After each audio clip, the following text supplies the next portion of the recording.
Hola a todos y bienvenidos al canal de On-Chain School. Vamos a hacer un repaso rápido por las principales métricas de análisis on-chain para ver cómo se encuentra actualmente la situación de mercado. Vamos a analizar concretamente Bitcoin, que es lo que hacemos en la mayoría de los casos para analizar la fuerza de la tendencia actual, y recordar que todo esto se puede ver en tiempo real, se puede ver de forma totalmente gratuita con este dashboard que está creado en CryptoQuant. Tanto enlace a dashboard como el enlace a abrir una cuenta gratuita en CryptoQuant están en la descripción. Así que comenzamos. Lo primero de todo, ¿qué hacen las ballenas? Muy importante este tema de las ballenas.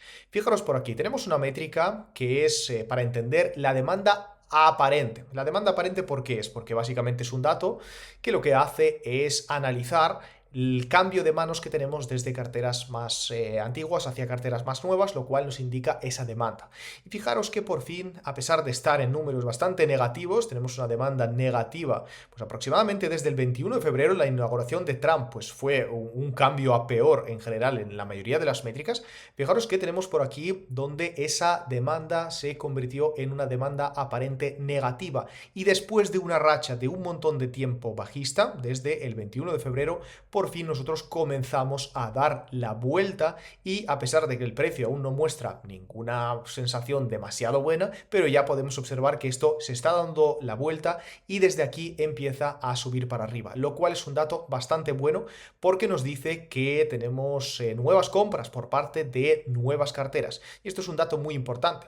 Además, si nosotros queremos ver esta métrica, cómo se ha ido comportando, por ejemplo, en el periodo de un año, podemos ver que, bueno, pues son cosas que ya hemos estado en estas zonas rojas, aunque estamos ya, la verdad, que en una situación bastante complicada comparado con todo lo demás, con una demanda negativa, muy negativa, por decirlo así, pero en cualquier caso tenemos que tener en cuenta que parece que estamos dándole la vuelta y revirtiendo poco a poco esa sensación. Pero no podemos olvidarnos de lo siguiente, que si nosotros miramos los cambios que tenemos en las carteras de las ballenas, aquí tenemos los cambios de forma mensual en los últimos 30 días, ¿qué podemos observar? Podemos observar, por ejemplo, si nos vamos desde este punto, que es donde tuvimos la última vez una demanda aparente negativa, podemos comprobar lo siguiente, cómo la cantidad de Bitcoin que tenían en sus carteras es una cantidad que iba bajando muchísimo, porque aquí nosotros teníamos un cambio de porcentual de un 2,19% y si nosotros vamos al balance total de las ballenas teníamos 3,3 millones de BTC, lo cual había estado cayendo hasta 2,29, 2,3 aproximadamente. Entonces nosotros habíamos caído en este punto, pero al final lo volvimos a recuperar de una forma bastante rápida y el balance total ya de esas ballenas fue 3,4 millones de Bitcoin y en el punto actual, a pesar de tener esta demanda negativa, nosotros podemos observar cómo la cantidad de BTC se ha comenzado a acumular y ahí está siendo una forma bastante fuerte.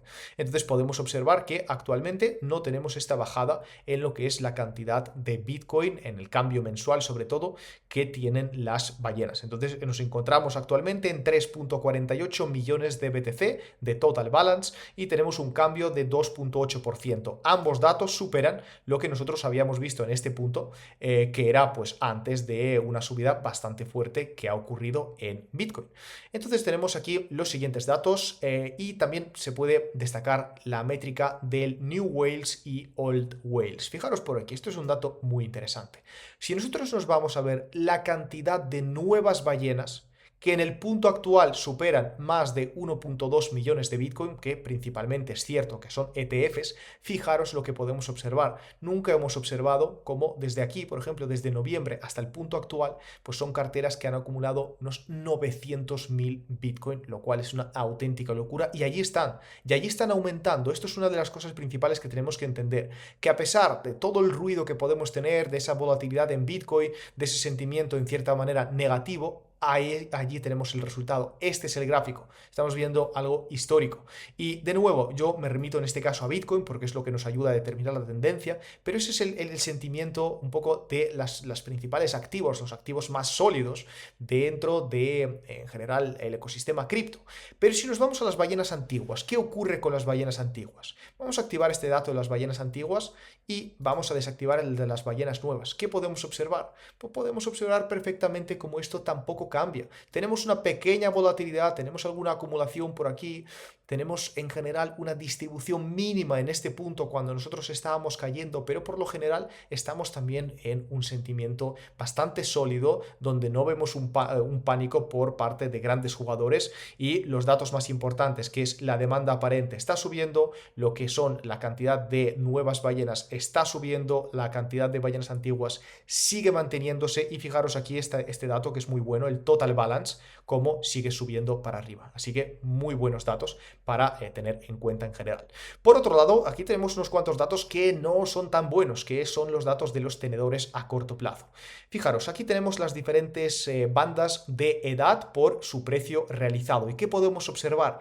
Que tenemos aquí un clúster muy cercano de lo que serían pues un día a una semana, de una semana a un mes y de 1 a 3 meses está un poco por encima, pero de 3 a 6 meses, es decir, lo que sería un día a una semana, un mes y 3 a 6 meses, quitamos excepto este de 1 a 3 meses, están todos muy cerquita de su zona de break-even.